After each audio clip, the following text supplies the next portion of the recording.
League is being attacked from all sides, from new and old threats alike. What'll happen next? Well, let's jump into Justice League number 3 and find out, shall we? So this issue opens up with a very interesting and very necessary little flashback. Turns out Sinestro was able to master the power of the Ultraviolet Lantern Ring because, get this, in his days before even becoming a Green Lantern, he was an archaeologist studying lost worlds and cultures. Much like his ska band, though, Sinestro would put playing Space Indiana Jones behind when he got a real job as a space cop. Now back on Earth, poor John Stewart is going mad with new ultraviolet power. Wonder Woman, remembering her lasso, does a lot more than just tie her outfit together. It can also break mind control attempts to use it. Sadly, the new ring's power is much stronger than anyone could imagine. You see, unlike the regular lantern rings, which are powered by the emotional spectrum, this ring is powered by a more primal set of feelings like hate and shame, you know, basically all the bad ones. It's Cyborg of all people who manages to rescue John by using science and techno jargon to briefly cut him off from the ultraviolet power. Wow, good for Victor. I guess he was overdue a victory at some point, was he not? Now, what's happening with Superman and Martian Manhunter? They entered the Totality last issue and they discovered that inside it, everything is devolving back to a Jurassic state. This includes the flora and fauna. The only reason our heroes are unaffected by this is because Batman and Hot Girl shrunk down to go inside their bodies and fend off micro germs like this was Osmosis Jones or something. Now, when John Stewart eventually comes back around, he tells his friends everything he learned about the ultraviolet powers, how it all came from a creature called Umbrax, a dark moon creature that lived on the other side of the source wall. Now that it's broken, Umbrax is free and eating up everything in its path. But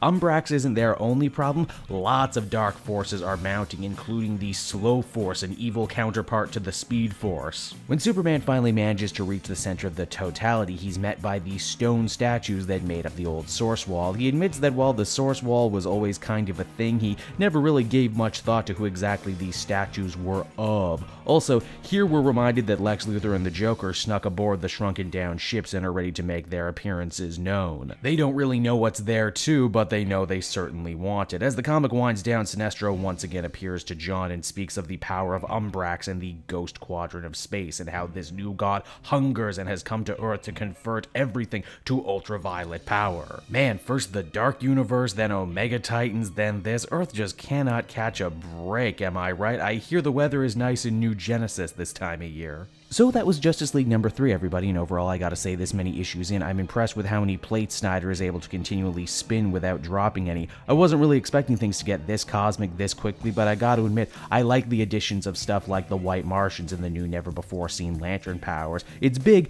but it never feels overstuffed. Everyone gets a chance to talk, and the writer doesn't seem like he's playing favorites, which is always nice to see. Overall, a very positive 8 out of 10.